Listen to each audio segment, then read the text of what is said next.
Rob the History Smith. I'm back for another season. I'm sorry it's been so long. Life gets in the way of a lot of things, and unfortunately for me, as much as I love doing this, life is always going to be a priority.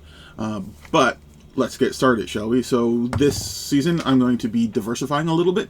I will be focusing primarily on firearms as usual, hopefully some more historic stuff. In Canada, things are a little bit difficult right now because we still have really draconian bans. I won't get into the politics of it, but hopefully in the next year or so that will disappear and I can get back to doing a proper video like you guys are used to. So I'm going to be focusing on little things like, well, if I can get it right set up, like sights, scopes, any sort of little accessory or reloading, stuff like that. And I will be doing firearms as well. Just to let you know, I will have to pad it out and hopefully make it still interesting for you guys. So let's get down to the nitty-gritty in the dirt. So once again, thank you guys for watching. So please like and subscribe. We're almost at 300. I think we're like 2 people short away. So that's just absolutely mind-blowing to me. It's been a long road, and hopefully we can get to 500 by not the end of this year, 2025, but maybe 2026 we can get there with a bit of help from you guys. All right, let's get down to it. What are we looking at today? What are we looking at? We were looking at an even cheaper scope than the one I reviewed before. Or not scope, sorry. Bipod. So this is the bipod we're looking at here. It's black. It's, I think, aluminum. It's non-magnetic. It has adjustable feet, but they only adjust that far. And to lock them back in place, you got to twist that back. Twist that back. That will lock it pretty good. Other things of note, it does appear to have, I don't know if that's an Allen key or a roll pin, but that's how the legs are attached. They're not just friction fit. It took me a while to figure out how to open the legs because there are no instructions with it. But what you do is you pull down on these and it rotates around. Pull down, rotate around. Pretty simple. The mechanism for attaching to the barrel is a little different than I'm used to. So it's got a little open hook and a latch on the side. And you have this tube here. Oh, sorry, not tube. Wheel here that just raises this block up and down. It's rubberized there and it's rubberized there, so it shouldn't damage the barrel. Now, when I was looking at this, I was thinking strength. Is this a strong product? Because firearms are violent little things. The answer is no. This is not strong. This is not steel.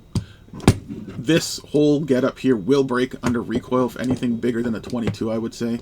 I truly mean anything bigger than 22. This is really more for airsoft or pellet guns. And the main reason why, if you look the way it locks, there's a notch there. And when it's extended, there's still yet another notch right there sticking out. So essentially you have a cut here, you have a cut here, and all you're left for real strength is that little bit of white metal. And I'm going to call it white metal because I really don't even think it's aluminum. So under recoil, we can look at it this way. It's only strong. Hang on. I'm getting a message. Anyway, I think I can keep recording with the message. So, fold it, it comes out. And when the bottom edge butts up against... When the bottom edge of here butts up against here, that's really your locking surface. And if you flex it by hand, I can guarantee you can break it. That's how cheap this is. So the recoil has to come back this way. So the legs have to be folded towards you, and they come down, and the recoil has to be in the backwards position. If you do it the other way around, you're going to snap this leg in half a second. You can see the... Well, you can hear. I don't know if you can see. See that movement? Imagine that under recoil. It's going to snap this thing like a little piggy. So, is it any good? Well, yeah, I think it's good. Let me grab my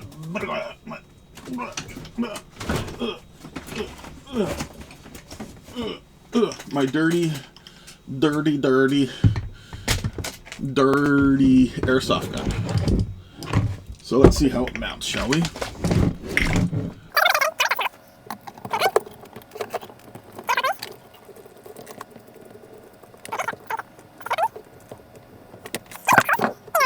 They're supposed to help you stick something in there and tighten it down, but it's just plastic, so use caution. I'll show you what I mean. Nope, those are really shallow. You're not going to get any tension off of those. Those are just for looks. So tighten it by hand.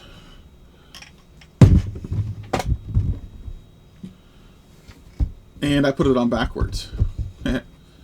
But easy enough to fix. Let's see if this quick release comes off. Not under pressure, it doesn't. So you got to back off the screw. Now you can pop it.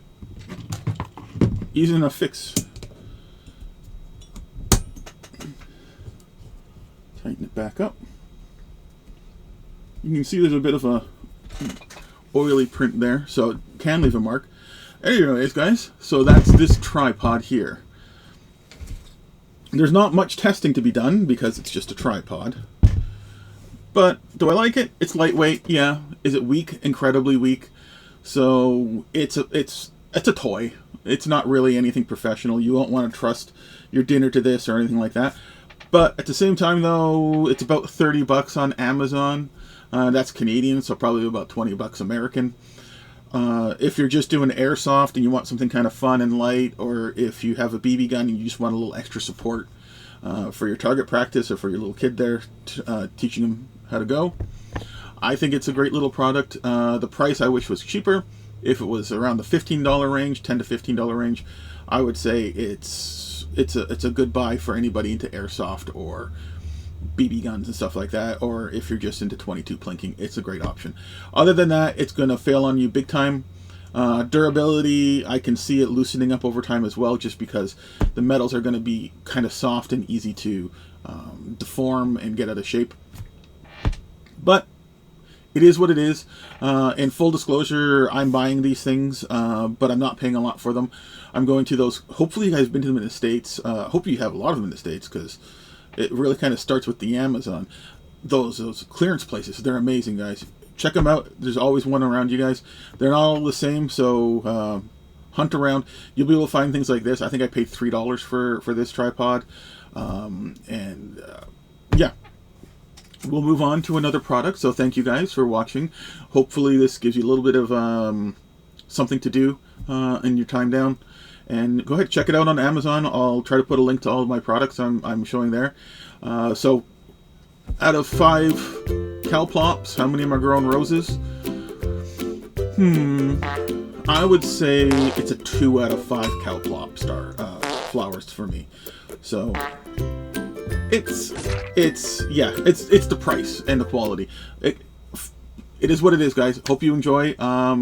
You know, if you see one of these at a good price, go ahead, feel free to grab it, but just keep in mind you're not going to be really using it on any firearm of any substance.